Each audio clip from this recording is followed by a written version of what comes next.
compreensão, na intolerância, é violência mental.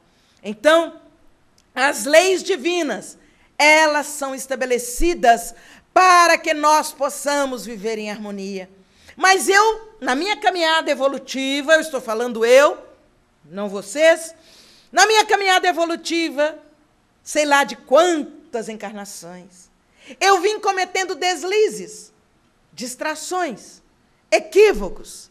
E aí, eu errei aqui, eu agredi ali, eu magoei ali, eu machuquei o outro, eu fui machucado, e vamos por aí afora. E as leis divinas, registrando como que no éter universal, todas as marcas dos meus equívocos, que também ficam assinalados no meu perispírito, esse corpo sutil que me permite caminhar e evoluir. E na medida que isso acontece, essas leis vão registrando e vão oportunizando o conserto, o acerto dos meus desacertos passados. Mas, envolvendo todas essas leis, existe uma lei que é aquela que é a lei máxima, eu diria assim. O Livro dos Espíritos deixa no último lugar na classificação das leis. Mas exatamente pela sua importância, é a lei de amor, de justiça e de caridade. E aí, a gente fala assim, mas que lei de amor, de justiça e caridade? E eu falo, decorada, fica tão fácil para eu decorar e eu falar, mas vamos procurar pensar nessas leis. É o próprio Livro dos Espíritos que diz assim, o progresso da humanidade, esse progresso que nós estamos buscando, nós todos estamos caminhando para a luz. O Livro dos Espíritos diz assim nas conclusões, o progresso da humanidade só se dará quando o homem estiver vivenciando a lei de amor, de justiça e de caridade. Ah, mas eu sei cobrar a justiça, eu sei cobrar a caridade do outro em relação a mim. Mas como é que eu tenho vivenciado no dia a dia essa lei? Então, nós vamos tentar entender o que é justiça. A justiça é exatamente eu respeitar no outro os direitos que o outro tem. Na medida que eu respeito no outro os direitos que ele tem, e que eu não sei exatamente todos quais são, eu vou ser respeitada nos direitos que eu tenho. Vocês podem perguntar, mas se nós não sabemos exatamente quais são os direitos que o outro tem, como é que eu vou respeitar? Na verdade, Jesus nos ajuda com uma colocação muito simples. Fazei ao outro aquilo que gostaria que o outro fizesse a você. Aí fica fácil. Eu gostaria que alguém falasse mal de mim? De jeito nenhum. Então, por que eu falo mal do outro? Eu gostaria que alguém me criticasse pelas costas, sem me dar o direito de defesa? De jeito nenhum. Então, por que eu critico o outro? Eu gostaria que alguém usasse de recursos escusos e tirasse a vaga que eu, por direito, teria naquele local, pela minha condição, do tempo que eu estou ali, pela minha especialização? De jeito nenhum. Então, por que eu me permito fazer isso com o outro? Eu gostaria de, quando eu estivesse doente, que alguém dissesse, bem feito, vai tratar em tal lugar, para ver o que é bom. Eu gostaria? De jeito nenhum eu ficaria revoltada. Por que eu falo isso em relação a outros? Bem feito. Usou a boca inadequadamente, agora está aí. Vai tratar em tal lugar. Por que eu faço isso? Fazei ao outro aquilo que eu gostaria que fosse feito a mim. Então, isto é justiça. Isto é oportunidade de respeitar o limite do outro, que eu não sei qual é, e fazer com que o meu limite seja respeitado. Diz um ditado popular, e os ditados populares trazem sempre a base da verdade. A mão que se estende para dar já está na posição de receber.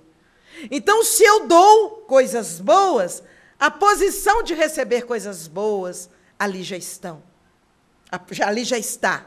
Mas, se eu ofereço energias negativas, mostram-nos os amigos espirituais que quando eu projeto energia negativa em relação a alguém, o primeiro que é visitado sou eu mesma por aquela energia. Eu penso, não vou falar logo existo daquela frase que todos conhecem, mas eu diria até o contrário, eu existo, sou filho de Deus, portanto eu penso. É bem diferente. É bem diferente. Parece que é só mudança de posição de palavras, mas não é. Eu penso, logo eu existo. Era um momento na caminhada do homem em que o homem se envaidecia pelas suas conquistas. Ora, se eu penso, portanto eu existo, eu sou alguém na sociedade. Aí vem a caminhada evolutiva e nos mostra, eu existo. Como? Eu sou filho de Deus, eu fui criada por Ele, eu tenho as qualidades dEle. Se eu existo, portanto eu penso. E se eu sou filho de Deus, tenho as qualidades dEle, eu tenho o amor que Ele tem. Se Deus é amor, se eu sou filho do amor, eu também sou amor. Portanto, eu preciso pensar com amor. E na medida que eu penso, a energia que eu carrego com o pensamento me visita primeiro e depois vai até onde eu enderecei o pensamento. Se eu pensei bem, se eu desejei coisas boas, se eu fiquei feliz, pensei com alegria no outro, o que me visitou? Alegria, felicidade, paz. Passou por mim e foi no outro. Se o outro estiver receptivo, ele vai ser pacificado com as minhas energias. Se ele estiver refratário, olha que maravilha, pela segunda vez, eu vou receber aquela energia. Sabe por quê?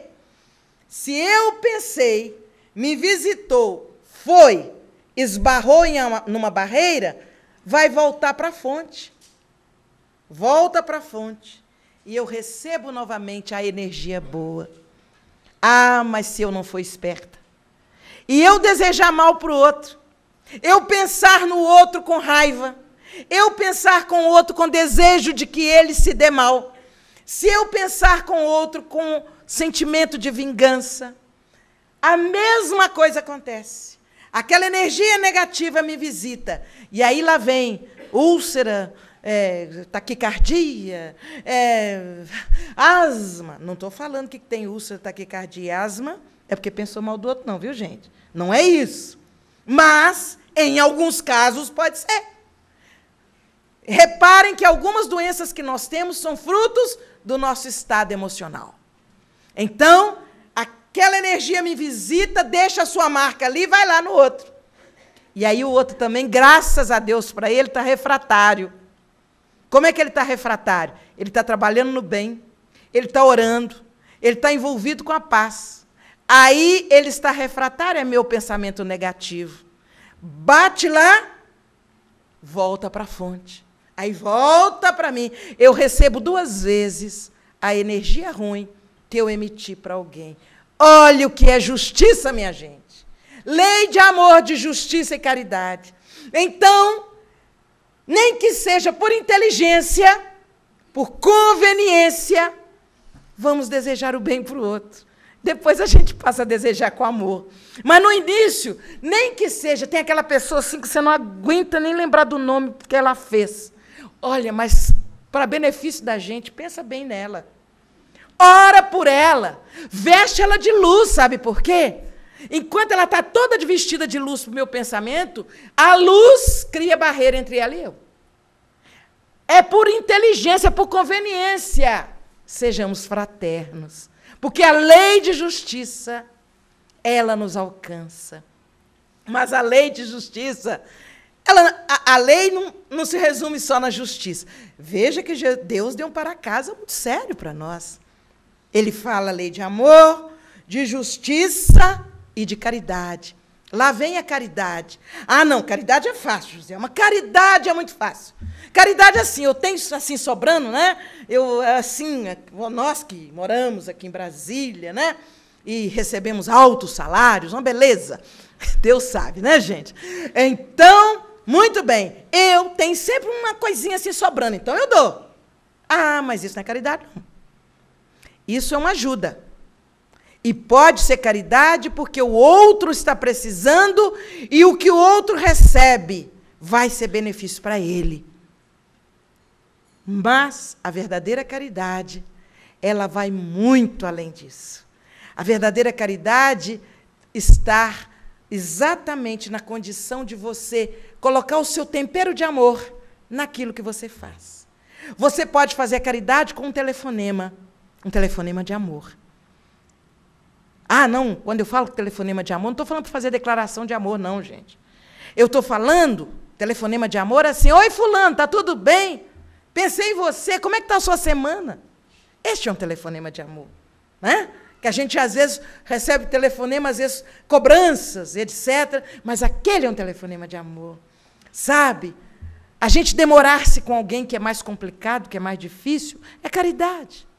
Você segura mais um pouco no seu tempo e consegue ouvir alguém que, às vezes, é um pouco cansativo para você. É caridade, é exercício, né? E vai por aí, meu Deus, cada um de vocês sabe muito melhor do que eu o que é caridade, porque Jesus ensinou. Como é que a gente sabe o que é caridade? É aquilo que a gente gostaria que o outro fizesse para a gente. Se a gente fizer para o outro, é caridade. Aquilo que o outro faz para mim me deixa feliz, me deixa realizado, me deixa pacificado. Meu Deus, fulano fez isso para mim, eu não esperava.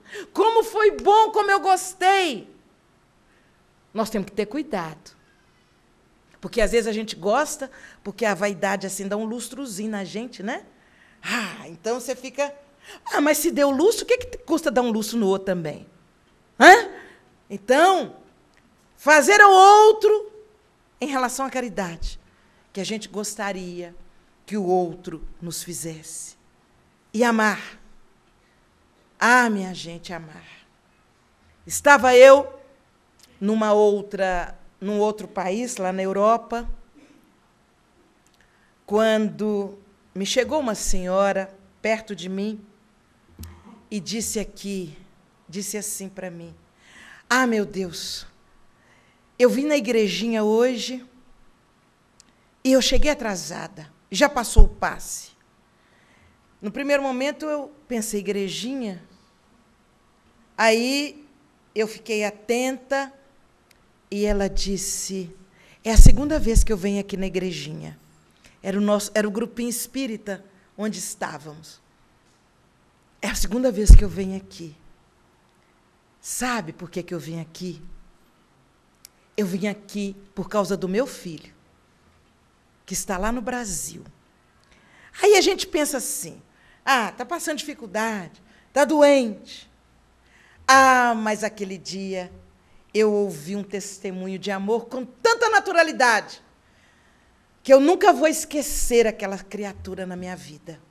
Ela disse assim, sabe, meu filho, eu descobri.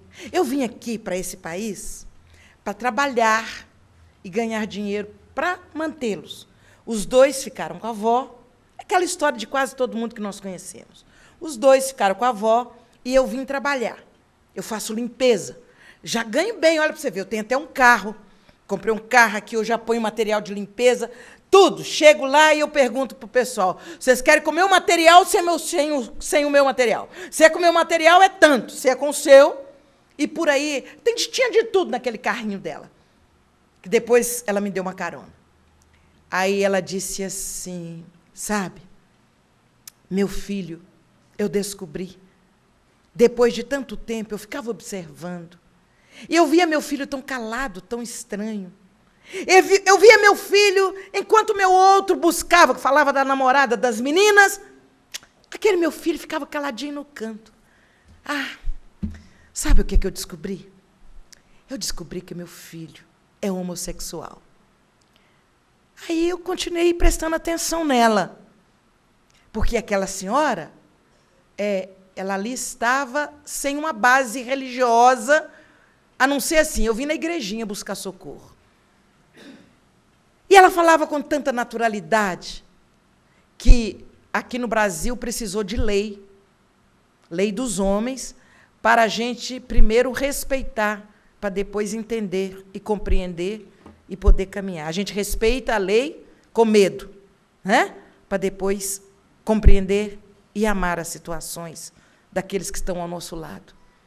Então, ela me disse assim, você sabe o que eu vim na igrejinha pedir? E eu já estava nessas alturas, posso confessar para vocês, eu já estava curiosa. Eu falei, será que ela veio na igrejinha para pedir para um filho deixar de ser homossexual? E ela me disse assim, sabe o que eu estou preocupada? Ele anda tão triste, ele fica quieto no quarto.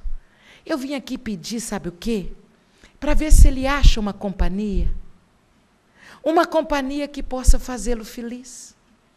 Eu não quero que ele se vulgarize. Aí a mulher cresceu no meu conceito, e eu fui encolhendo.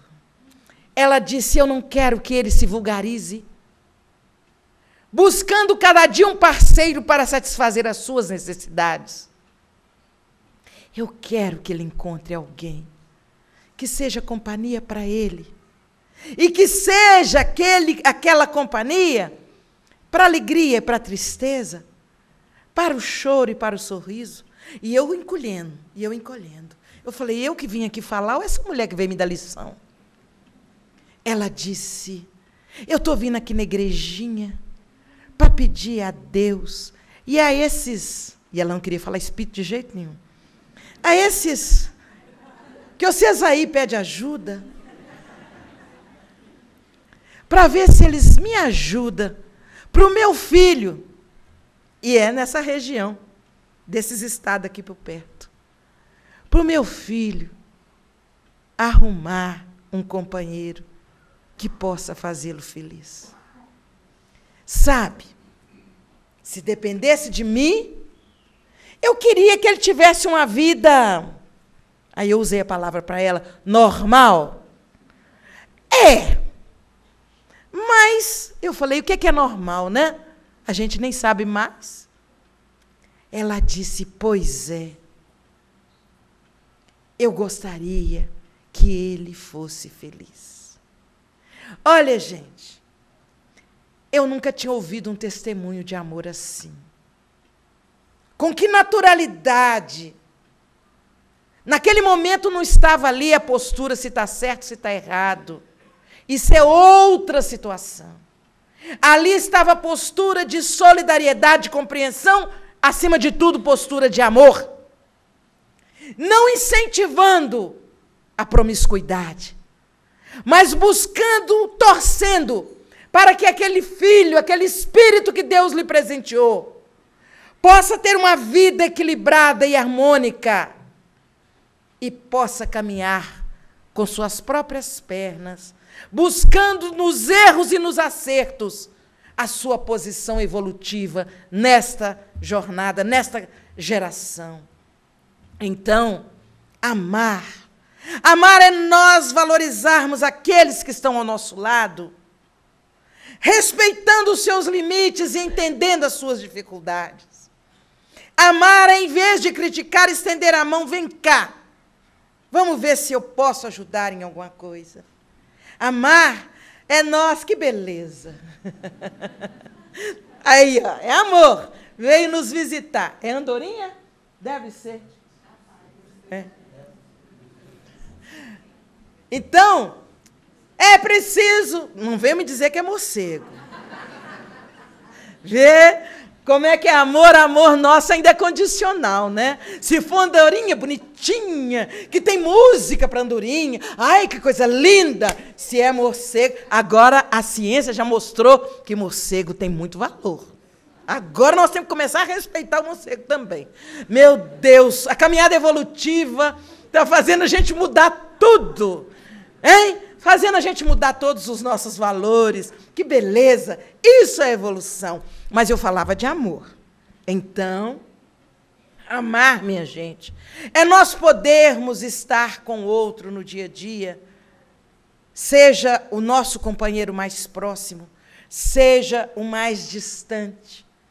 Mas é nós podermos vibrar pelo sucesso do outro, ainda que nós não vibremos de amores profundos por ele, mas vibremos sinceramente pelo seu sucesso, pela sua jornada, pela conquista, para que ele também seja instrumento da paz. Amar é nós sabermos que cada um de nós, estejamos nós em que posição estivermos, eu disse lá atrás, somos felizes porque aqui estamos, porque estamos aqui nesta geração. É por amor de Deus para cada um de nós, que nos valorize e nos oferece essa oportunidade de olharmos para trás, aqueles chegados ausenta que estão aqui como eu, né? 40, 50, 60, estão ausenta. Nós nos lembramos ainda de coisas tão simples, né? Que os nossos jovens já não conhecem e que para nós ainda tem uma lembrança gostosa, né? Desde aquela máquina de escrever de cata-milho assim, né? O coador que fazia o café no pano, essas coisas assim, mais antigas, até as coisas modernas, né? Você chega na França, agora tem robô